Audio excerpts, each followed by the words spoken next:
Shalom. Sekali lagi shalom. Haleluya, dalam Tuhan ada sukacita. Amin. Dan di mana ada sukacita pasti ada senyuman di wajahnya. Sama-sama boleh berikan senyuman. Jumpai kanan kiri depan belakangmu. Katakan mari bersukacita dalam Tuhan. Yuk minimal 2-3 orang kiri kanan dengan senyuman yang paling manis. Katakan mari bersukacita dalam Tuhan. Bilang sama yang ngomong ini udah awal bulan. Bilang sama yang ngomong besok udah gajian. Haleluya. Dari tadi pagi gitu saudara. Karena gaji mungkin belum ditransfer, sukacitanya belum keluar saudara.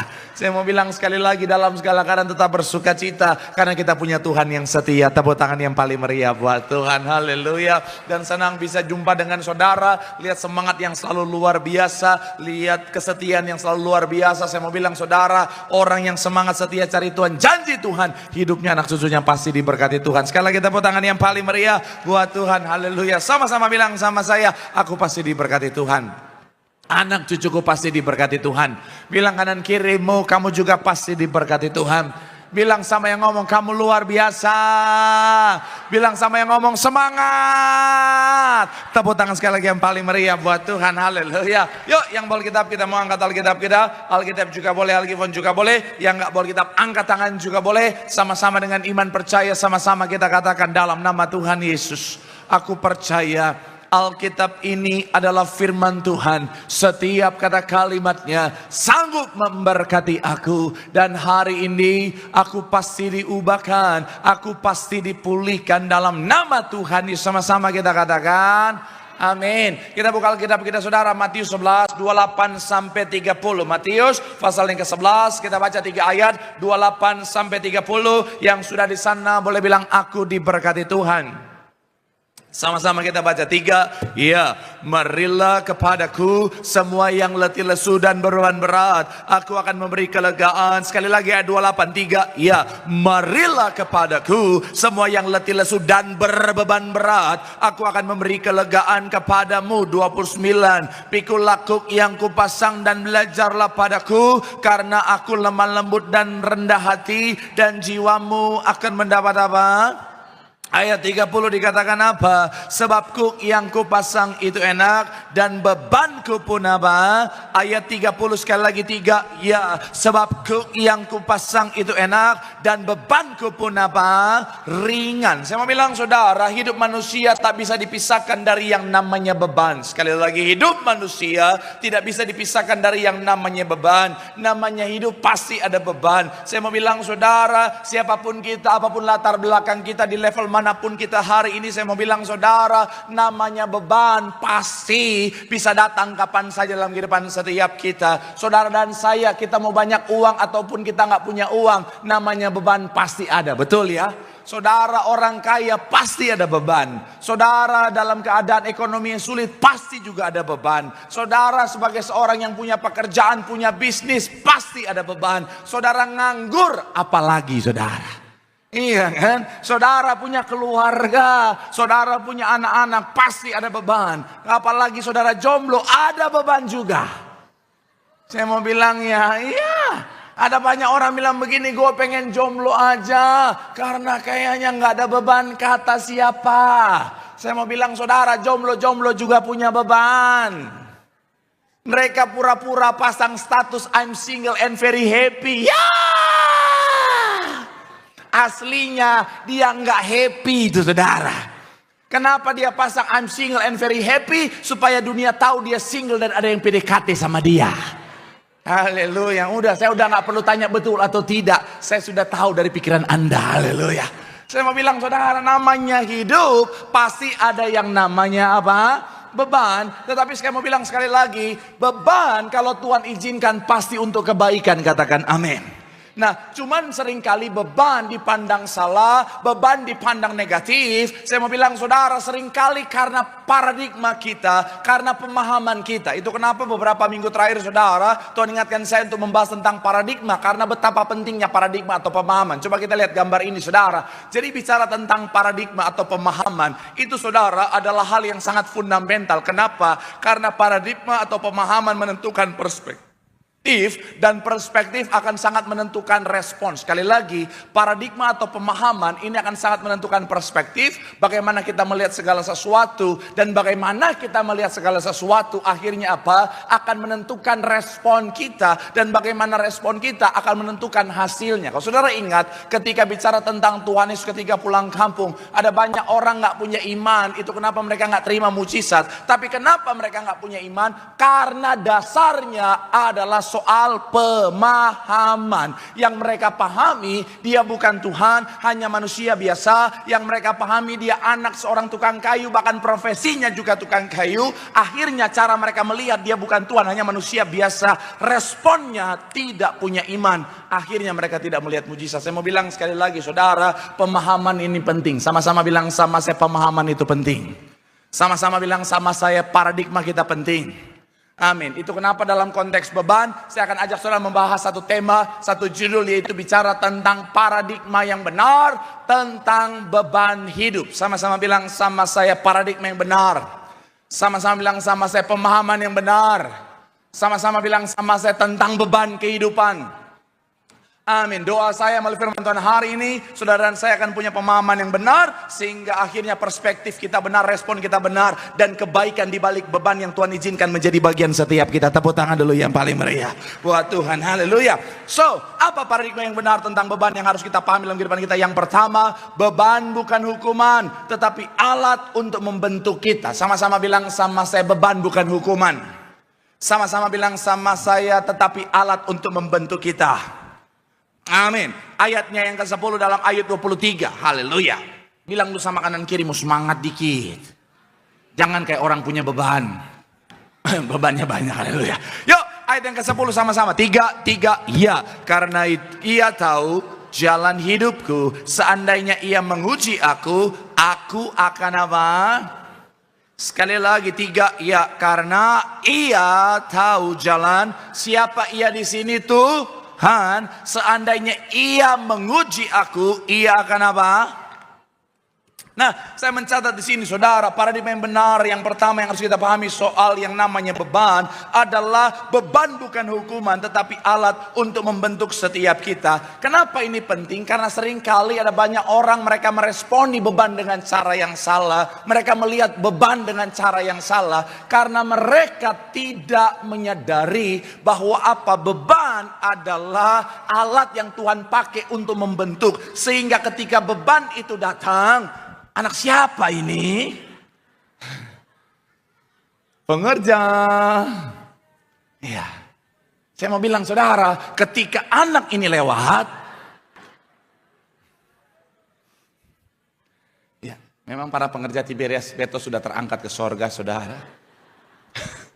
Saya mau bilang sekali lagi, ketika beban itu datang, ada banyak orang Kristen dengan pemahaman yang salah. Dia bilang begini, oh Tuhan, aku salah apa? Aku dosa apa? Apa yang sudah aku lakukan sehingga anak ini lewat lagi?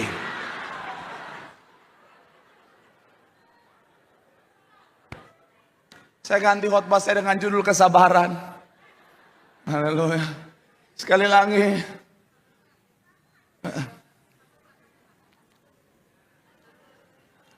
Sampai di mana khotbah saya? Saya mau bilang sekali lagi, saudara. Haleluya. Iya. Ikatlah dia dengan tali kasih, Ibu. Haleluya. Saya mau bilang sekali lagi, saudara, ketika beban itu datang, ada orang Kristen seringkali berpikir bahwa apa? Oh, karena jangan-jangan aku salah, aku berdosa, aku sudah lakukan pelanggaran. Saya mau bilang, saudara, ayat ini ditulis oleh Ayub, ayat ini disampaikan, diungkapkan oleh sosok yang namanya Ayub. Ayub tidak berdosa, Ayub tidak hidup dalam pelanggaran, tapi ternyata Tuhan izinkan dia pikul beban. Kenapa? Karena Tuhan izinkan bukan karena dosanya, tapi karena Tuhan mau membentuk dia. Kenapa? Karena sekali lagi saya mau bilang, saudara, beban adalah alat yang paling efektif untuk membentuk saudara dan saya. Katakan amin.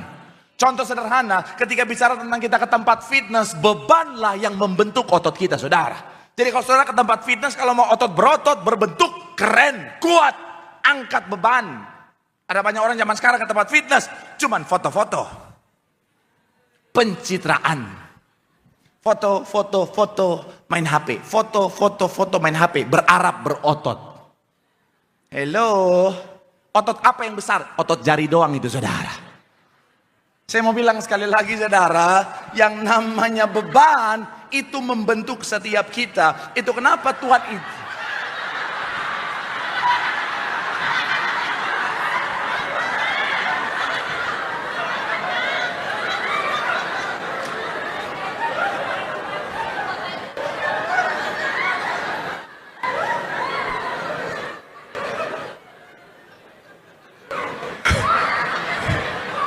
Salibkan mereka berdua. Oh enggak usah. Dimaaf. Ada kasih karunia. Haleluya. Ini artinya calon hamba Tuhan masa depan. Tepuk tangan dulu yang paling meriah buat Tuhan. Haleluya. Saya mau bilang sekali lagi saudara. Saya ingat waktu saya masih kecil saudara. Mami saya khotbah, saya tiba-tiba di belakang. Mami, aus. Saya mau bilang sekali lagi saudara. Sampai di mana khotbah saya?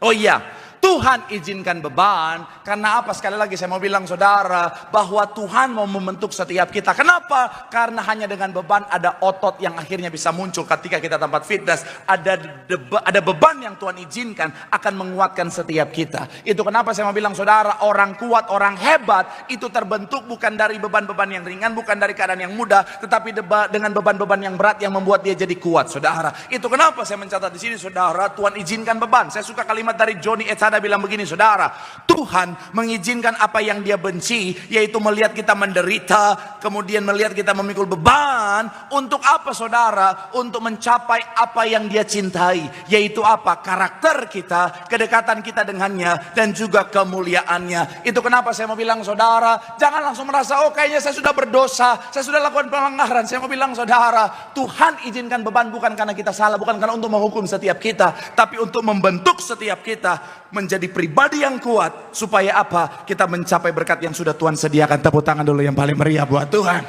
Sedikit Roma 8 ayat 28 sampai 29 dikatakan apa saudara? Roma 8 ayat 28 sampai 29. 3, ya kita tahu sekarang bahwa apa? Dalam segala sesuatu untuk bagi mereka yang, yaitu bagi mereka yang terpanggil sesuai dengan apa? Haleluya. 29 dikatakan apa? Sebab semua mereka juga untuk menjadi apa? Dikatakan untuk menjadi serupa dengan gambaran anaknya, supaya ia anaknya itu menjadi apa? Yang sulung di antara. Jadi Tuhan bisa izinkan beban supaya saudara dan saya dibentuk serupa segambar seperti Allah. Dan sekali lagi saya mau bilang saudara, ketika Tuhan izinkan beban, pikulah dengan sukacita, karena Tuhan membentuk setiap kita untuk siap terima berkat Tuhan yang besar. Tepuk tangan sekali lagi yang paling meriah buat Tuhan. Haleluya. Yang kedua, apa paradigma yang benar tentang beban yang harus kita pahami? Yang kedua, beban tidak pernah melebihi kemampuan kita. Sama-sama bilang sama saya beban. Sama-sama bilang sama saya tidak pernah melebihi. Sama-sama bilang sama saya kemampuan saudara dan saya. Amin. Kita lihat ayat 13 dalam 1 Korintus 10. 1 Korintus 10 ayatnya yang ke-13. Sama-sama kita baca. 3, ya. Pencobaan ialah yang tidak melebihi apa? Sebab Allah setia dan dari sini kedengarannya. Sekali lagi, pencobaan yang kamu alami ialah pencobaan biasa yang tidak. Sebab Allah setia dan karena itu ia tidak akan membiarkan kamu apa? Dicobai melampaui kekuatanmu. Pada waktu kamu dicobai, ia akan memberikan kepadamu jalan keluar sehingga kamu dapat apa? Saya mau bilang saudara, paradigma yang benar yang harus kita miliki, pencobaan yang Tuhan izinkan tidak pernah melebihi kapasitas kita, tidak pernah melebihi kemampuan kita. Dan saya mau bilang saudara, karena Tuhan yang paling tahu kapasitas kita, Dia tidak pernah salah menakar ketika memberikan kita beban. Katakan amin. Jadi kalau hari ini saudara dan saya pikul beban dan saudara bilang, Pak Pendeta, kayaknya saya nggak kuat deh, saya kayaknya nggak bisa pikul ini terlalu berat. Artinya kita tidak menyadari kapasitas kita yang sesungguhnya saudara. Saya mau bilang, Tuhan yang paling tahu, betul ya? Tuhan yang paling tahu. Kenapa? Karena Dia pencipta setiap kita. Saya kemarin beli sepeda listrik yang paling murah untuk jalan-jalan keluarga. Saya beli yang paling murah. Itu dia ada tulisan kapasitasnya maksimal 125 kilo. Tapi karena saking sayangnya keluarga, kita naik bertiga. melebihi kapasitas. Dan benar ketika dia berjalan, ada lubang dikit, krotok tok tok, krotok tok tok tok, krotok tok tok tok, tinggal tunggu patah itu saudara. Sudah melebihi kapasitas. Nah, seharusnya harus sesuai kapasitas Tuhan. Dia tahu kapasitas setiap kita. Dan ketika dia memberikan kita beban, dia tahu sampai sejauh mana. Itu kenapa Tuhan kasih kita beban. Kenapa? Karena beban yang Tuhan kasih bukan untuk menghancurkan setiap kita, tetapi untuk supaya saudara dan saya ngalamin pembentukan menjadi pribadi yang luar biasa. Ke poin yang satu, katakan amin. Karena gini, kalau kita ke tempat fitness, tentunya beban yang dikasih sesuai dengan kemampuan kita. Personal trainer kita kasih, misalnya ketika kita angkat beban, kapasitas saya misalnya 50 kg, dia kasih maksimal 50 kg. Karena kalau kapasitas saya chest press, dia kasih 100, meledak ini dada saudara. Nah, Tuhan juga sama. Tuhan bukan untuk membinasakan, bukan untuk menghancurkan setiap kita, tetapi untuk membentuk setiap kita, katakan amin. Corrie ten Boom bilang begini saudara, Tuhan tidak pernah apa? Memberikan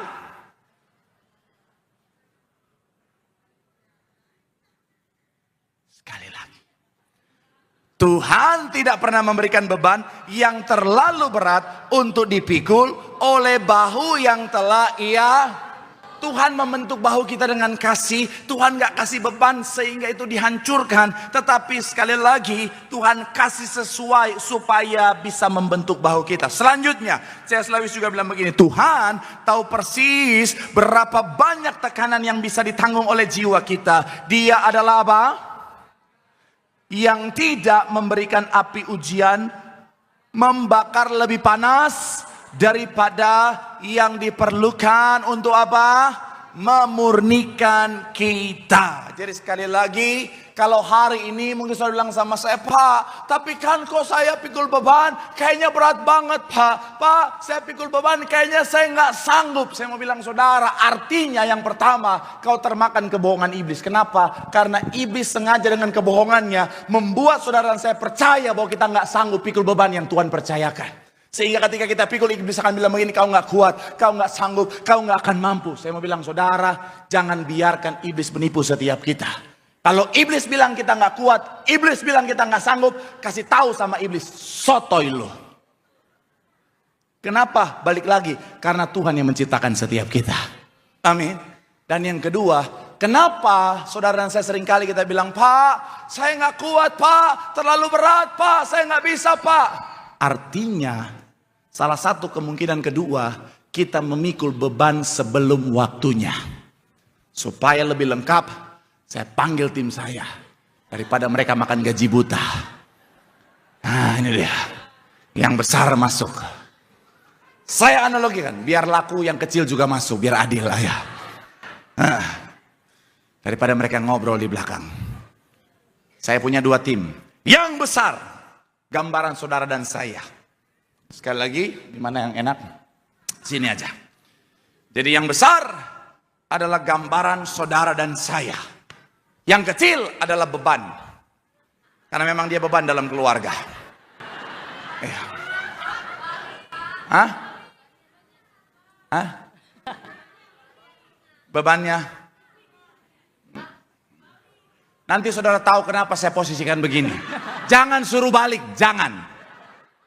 BPJS-nya belum pada aktif. Ini adalah gambaran saudara dan saya. Dan ini adalah gambaran beban dalam hidup setiap kita.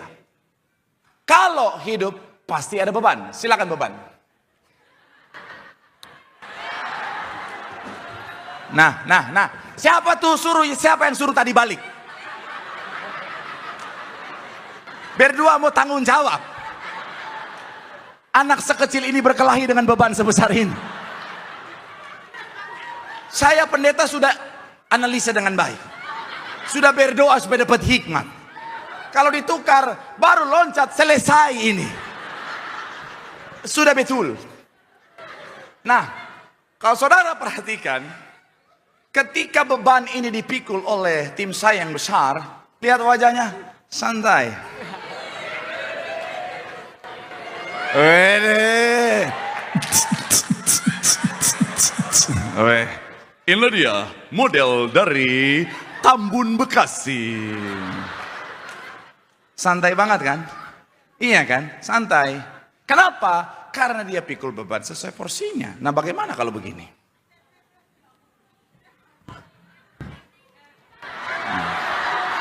Siapa yang suruh tukar tadi? Siapa?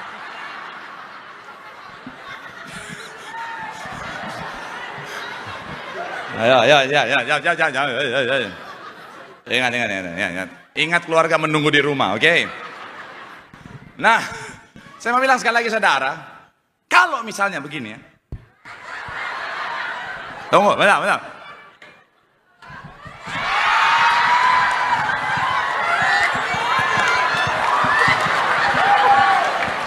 Lihat wajahnya. Udah, saya takut jatuh. Sudah lihat wajahnya berubah.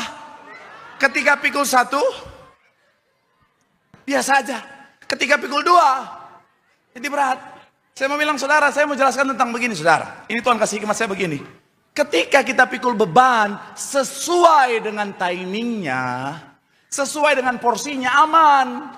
Nah, seringkali kenapa kita akhirnya nggak kuat pikul beban, karena kita mau pikul seluruh beban kita di waktu yang bersamaan. Saya mau bilang saudara, firman Tuhan sudah bilang, yang namanya beban, cukuplah, beban sehari cukuplah untuk, masalah sehari cukuplah untuk sehari. Shalom. Saya mau bilang sekali lagi saudara, ini maksudnya pikulah sesuai dengan timingnya. Jangan kita mau pikir semuanya. Jangan kita mau pikul semuanya sekaligus. Shalom. Silakan kembali dulu. Terima kasih. Saya mau bilang sekali lagi, ada banyak orang kenapa berbeban berat? Karena dia mau pikul semuanya sekaligus. Kenapa ada bapak-bapak cepat stroke ringan? Karena dia mau coba pikirkan semuanya sekaligus. Saya mau bilang kesusahan sehari cukuplah untuk sehari. Ini harus dipahami dengan benar. Ada banyak orang memahami ayat ini dengan salah. Maksudnya apa? Gaji hari ini dapat 5 juta. Langsung dihabisin. Buat 1 bulan dihabisin 1 hari. Suaminya nanya, terus besok gimana? Kesusahan sehari. Cukuplah untuk sehari. Nggak gitu bu, nggak gitu bu. Saya mau bilang ya, pikulah beban sesuai dengan porsinya dan waktunya saudara.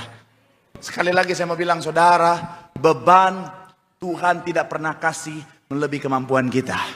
Jadi harusnya kalau kita punya pemahaman yang benar tentang ini, nggak ada kata aku nggak bisa, nggak ada kata aku nggak sanggup, tetapi yang muncul segala perkara dapat kutanggung dalam Tuhan yang memberikan kekuatan. Tepuk tangan sekali lagi yang paling meriah buat Tuhan.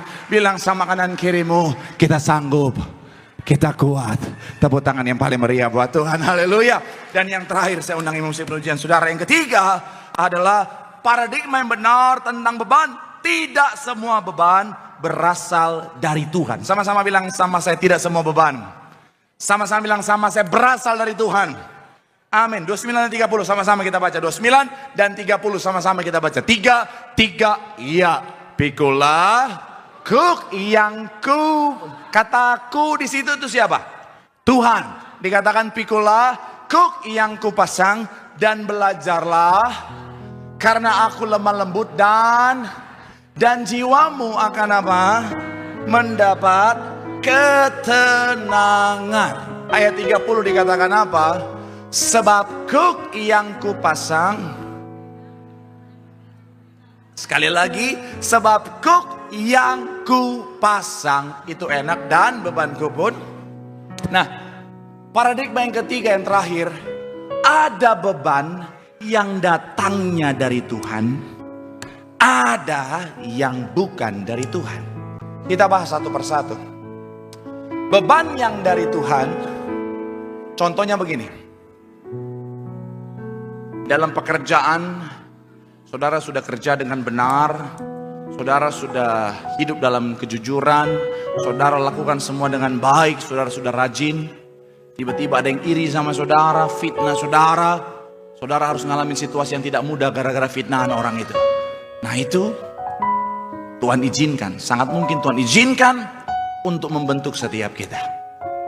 Dalam kesehatan, Saudara udah rajin olahraga, tidur yang cukup, makan yang sehat, jaga sukacita, tiba-tiba harus menerima kenyataan ada penyakit dalam tubuh saudara.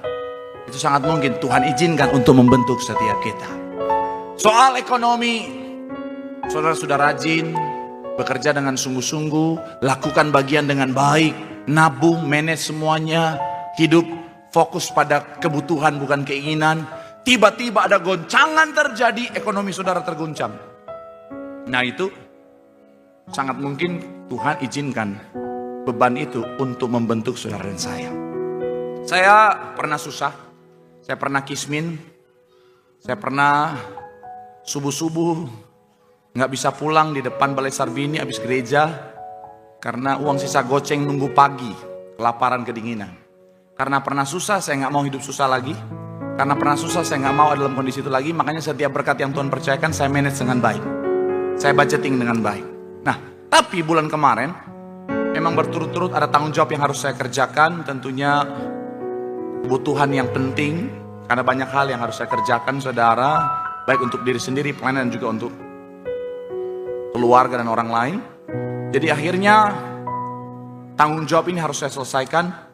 Dan membuat sampai ATM saya jadi sangat sopan, dimana ketika saya cek rekening dia minta maaf, saudara.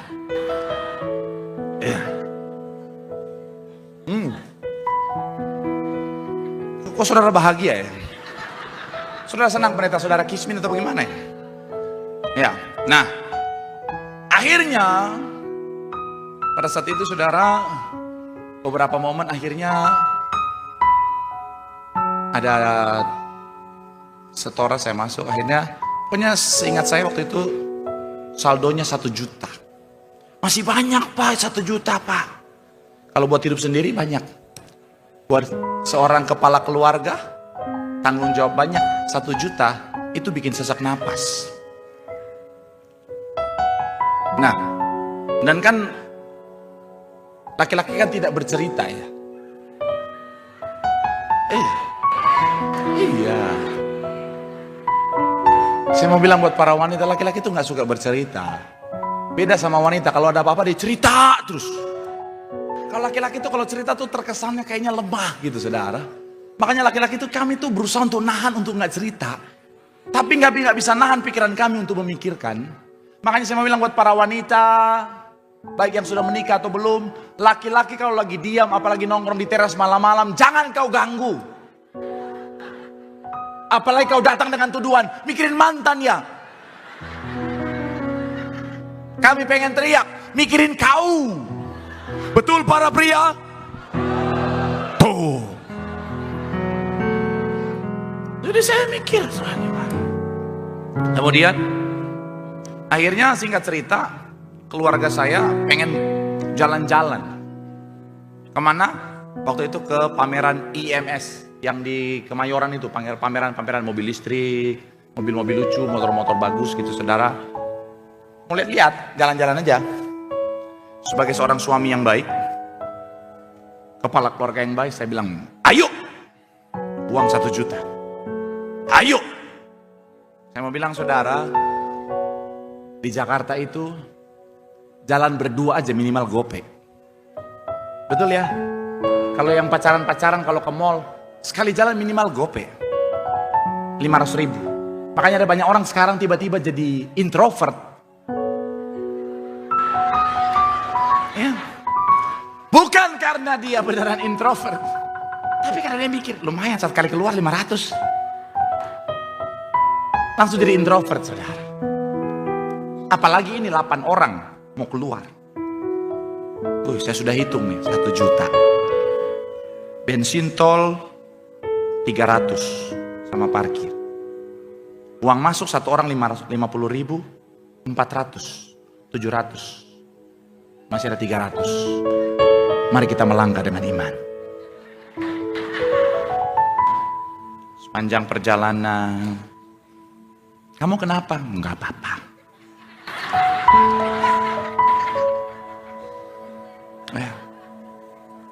Kalah, kepikiran Tuhan. Tapi Tuhan izinkan itu saudara supaya iman saya dibentuk. Kenapa? Karena ketika nyampe ada promo kalau orang punya rekening bank tertentu, dari 50.000 satu orang jadi 1 rupiah per orang. Dan dari 8 itu ada 1 orang yang pernah punya rekening dan masih aktif. Dari 400.000 cuman bayar 8 rupiah. Tuhan sediakan mujizat. Saya bilang, wow, mujizat di saat yang tepat. Tapi tantangan belum sampai di situ saja, saudara. Namanya orang Indonesia kalau jalan pasti makan. Saya sampai doa, Tuhan, tolak roh-roh kelaparan.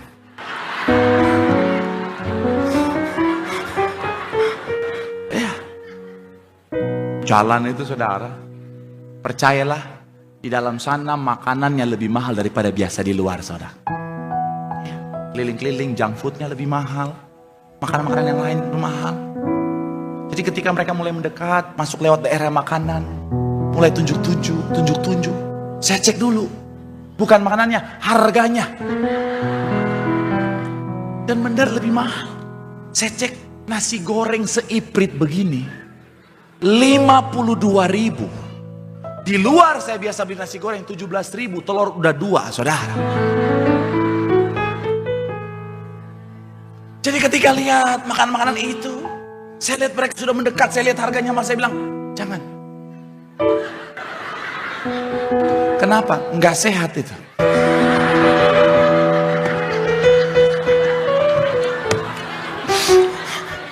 Berhikmat. Enggak sehat itu. Saya tanya. Saya ingat saya ada tuh yang versi yang low budget. Jadi dia tuh biasa di lapangan parkir, kemudian ada pakai tenda-tenda. Nah, gerobak-gerobak dan mobil-mobilan. Saya tanya-tanya, di mana ada lagi, di mana lagi? Satunya bilang, yang itu gedung Pak, yang di sana outdoor. Yang di gedung pasti mahal. Outdoor. Biar udara segar. Dan betul nyampe sana, ada nasi pecel 25.000, porsinya kuli bangunan punya yang udah gak makan 2 hari. Oh iya. Jadi porsinya besar, 1 porsi bisa bagi 2. 8 orang 4 porsi. 1 porsi 25.000. Saya langsung bilang, ini yang sehat. Ini sayur sehat. Ada protein, tempe, tahu sehat. Ini sehat. Memang. Lain udah. Makan itu. 1 porsi berdua kita bagi-bagi sudah. Udah tenang dong hidup. Singkat cerita, saya ada bawa satu acara TV. Nah itu honornya tuh tanggalnya cuman dia dan Tuhan yang tahu kapan masuknya. Jadi kadang-kadang gak tahu tanggal berapa. Tiba-tiba masuk aja. Nah saat itu masuklah berkat itu, saudara. Saya bilang, memang Tuhan tahu kapan kita butuh. Saya sampai bilang sama tim saya yang Slim Fit tadi. Saya bilang nih, Allahku akan memenuhi segala keperluan kita menurut kekayaan dan kemuliaan dalam Kristus Yesus. Tepuk tangan dulu yang paling meriah. Di waktu yang terbaik. Jadi Tuhan izinkan itu untuk melatih iman saya soal penyediaan Tuhan, Jehovah Jireh. Jadi ketika pulang, lewat makanan yang tadi, saya bilang, mau nggak?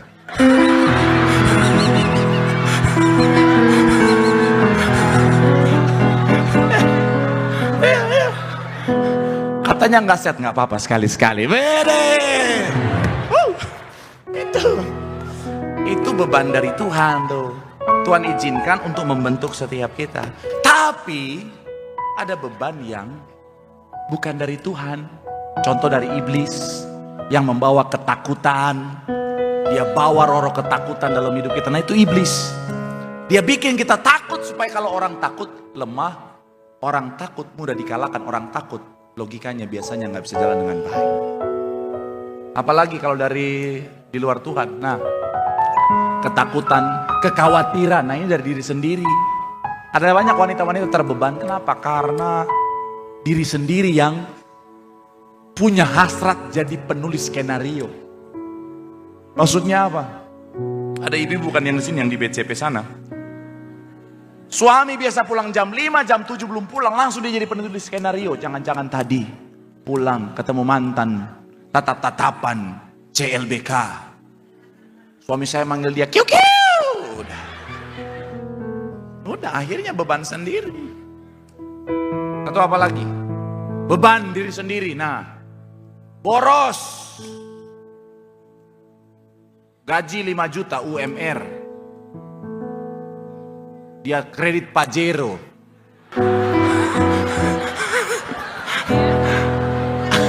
Alasannya adrenalin, Pak. My life, my adventure. Ketika debt collector cari, shalom, kapan bayar utang? Kenapa kau izinkan beban ini, Tuhan? Cara Yesus. Atau ini, kesehatan. Kesehatan. Iya. Memang kita sih dalam kekristenan kita boleh makan segalanya.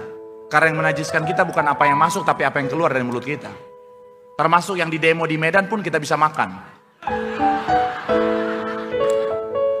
Ya. Jujur ya, saya lagi sedih. Saudara bisa bayangkan binatang seimut-imut itu.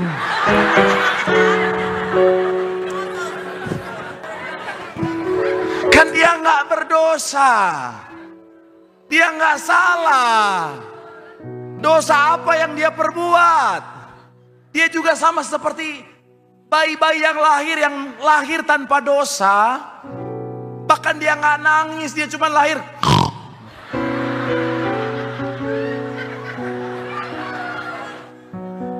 Iya kan? Dia nggak korupsi, nggak menyakiti hati orang. Tapi kenapa dia dibenci? Di mana perbabian kita?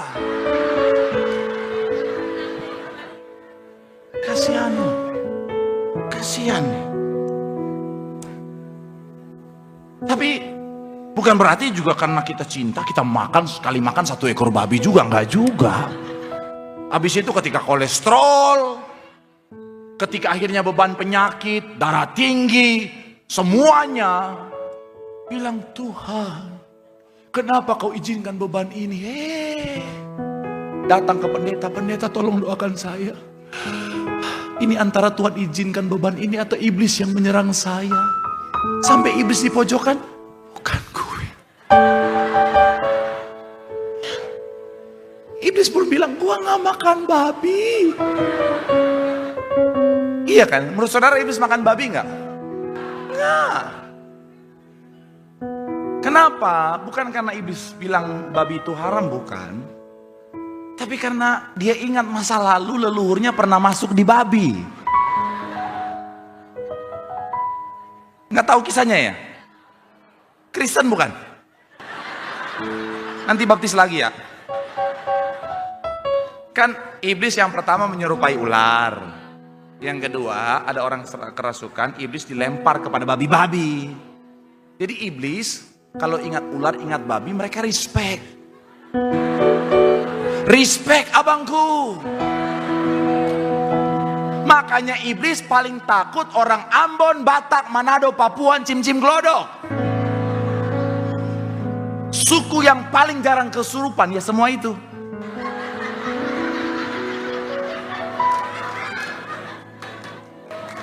Saudara pernah lihat inang-inang Batak? Saha di dia, aing mau, nggak ada. Nggak ada. Saudara lihat pace-pace Papua, Ambon, tiba-tiba ayah di dia, jarang. Karena iblis lihat mereka langsung, jangan dekat-dekat. Leluhur kita jadi makan, apalagi kita. Tapi bukan berarti makan terus, akhirnya penyakitan. Ayolah, itu beban cari sendiri sudah. Apalagi anak muda. Shalom anak muda. Shalom para wanita. Ada banyak wanita suka gitu, cari beban, cari sendiri. Iya, udah Tuhan kasih laki-laki baik-baik, nggak mau. Kenapa? Dia terlalu baik buat aku. Aku maunya yang bad boy, Pak Pendeta. Ketika sakit hati dipermainkan. Kenapa Tuhan izinkan beban ini Tuhan? Malaikat bilang, UI-a, UI-a, UI. Udahlah, nggak usah aneh-aneh lah. Ada beban dari Tuhan. Kalau dari Tuhan, pikul dengan setia karena ini membawa kebaikan. Tapi kalau bukan dari Tuhan, buang. Jangan pikul beban yang nggak perlu. Ketakutan, kecemasan, ketidakbijaksanaan, iri hati, kepahitan, buang. Supaya kita bisa hidup dalam kelegaan. Dan saya mau bilang saudara, ketika kita pikul beban yang baik saja, maka ujung-ujungnya kemenangan yang jadi bagian setiap kita. Tepuk tangan sekali lagi yang paling meriah buat Tuhan. Bilang sama kanan kirimu, ada yang dari Tuhan, ada yang bukan. Bijaksanalah. Tepuk tangan yang paling meriah, yang diberkati, boleh lambaikan tanganmu sorak-sorai bagi Allah yang luar biasa.